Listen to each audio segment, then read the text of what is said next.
So now we're going to make the main course, which is dum kebab. First, the meat for the kebab. We take about half a kg of chicken meat, minced meat, and we throw that right in. 1 slice of bread worth of breadcrumbs. That's good enough. 1 egg. There you go. Chopped onions, about 2 medium size would do.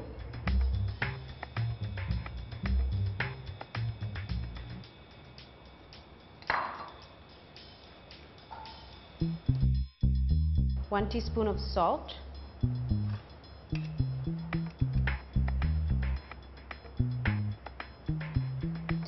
Right, that's my teaspoon. 1 teaspoon of garlic ginger paste. In fact, 1.5 would be just fine. Alright, now to add into this mix, we also need some parsley, chopped, and some coriander leaves.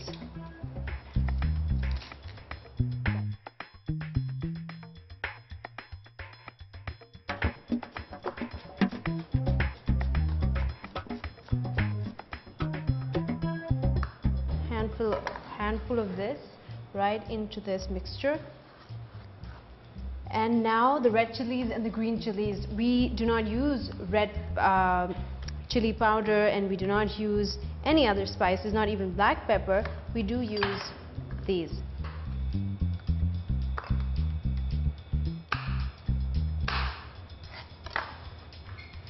There you go. This is our mixture, and now it will go in the food processor, where we're going to grind it a bit to get a nice thick paste.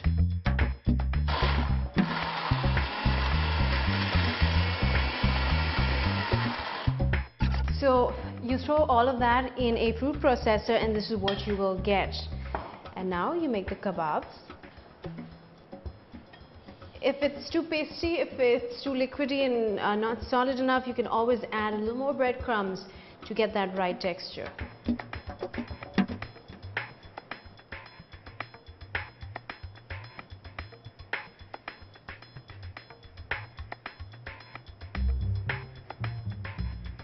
Okay, so you have about 4, 5, 6, 7 kebabs here. And now what I'm going to do is I'm going to fry them, and while I fry them, I'm also going to set the rice. Okay, now while I'm heating the oil, I'm going to get the rice on the stove. 2 cups of white rice, basically. Any rice, basmati rice, whichever suits you. I prefer basmati rice. They smell good and they look good as well. So 2 cups, that's about 1.5. And that's 2 cups. Should be enough to go around. Now, secret ingredient behind my white rice is I use curry patta, which is so easy to grow in your back gardens. Just throw a generous amount right in there, along with a tad bit of salt and cooking oil. That's it, and you will cover it like so. So this is when things get really crazy in the kitchen. There are 3 or 4 things happening, but if you cook often enough, and if you cook desi food, then you should be used to this kind of a hysteria.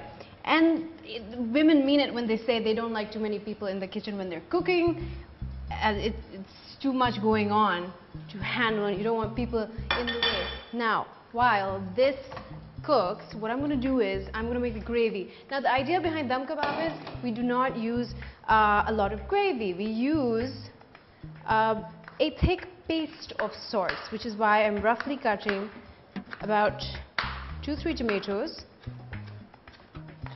like so. I'm going to fry these in the other frying pan, along with the garlic and onion paste, and some more parsley and coriander.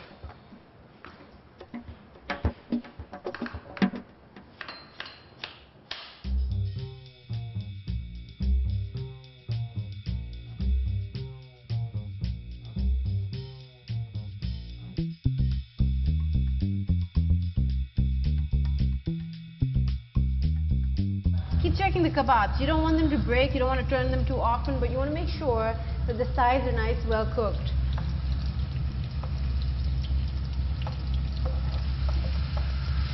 Tad bit of salt goes in there. It's like about half a teaspoon. And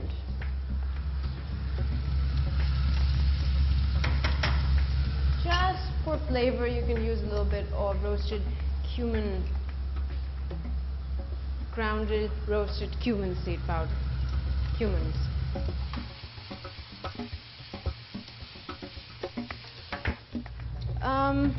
Now, secret ingredient behind dum kebab is the koila, the coal itself. You take a piece of it, like this is a pretty huge amount, and you put it on top of a flame. Make sure it goes red hot.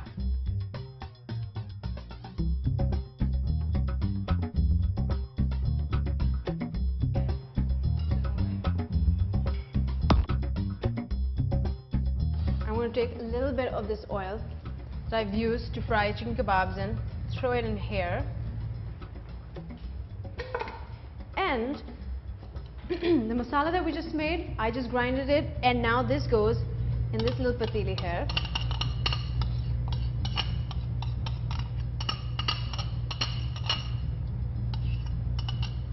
I'm going to add just a little bit of water so we can get a gravy going.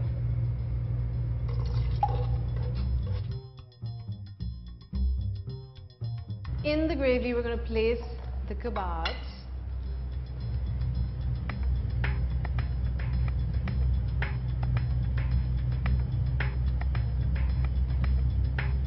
What you want to do is you want to make sure that the kebabs sit on the sides of the dish. A reason being that we are going to need space for that lump of coal to go right in the middle.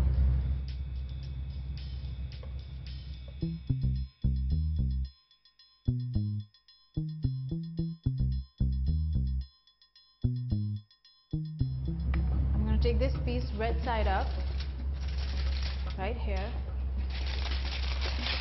and bake into a nice little basket of sorts. Like that.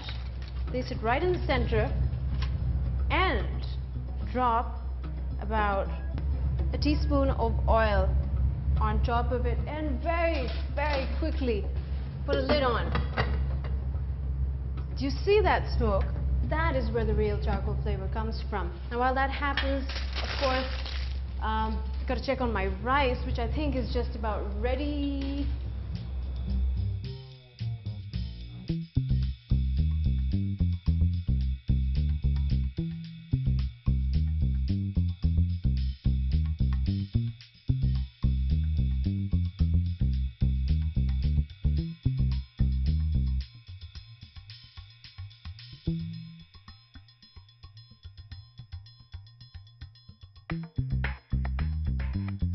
So I'm going to take a nice healthy helping of white rice with curry patta. Smell of the rice completely changes once you're using curry patta.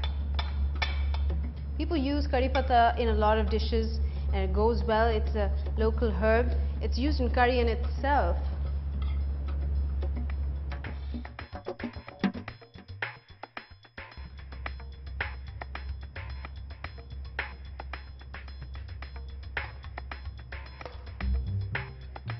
As you can see, the gravy is not very thick. Deliberately it's kept that way because the idea is that it should be thick with rice. You can have it with naan as well. It'll go really well with naan.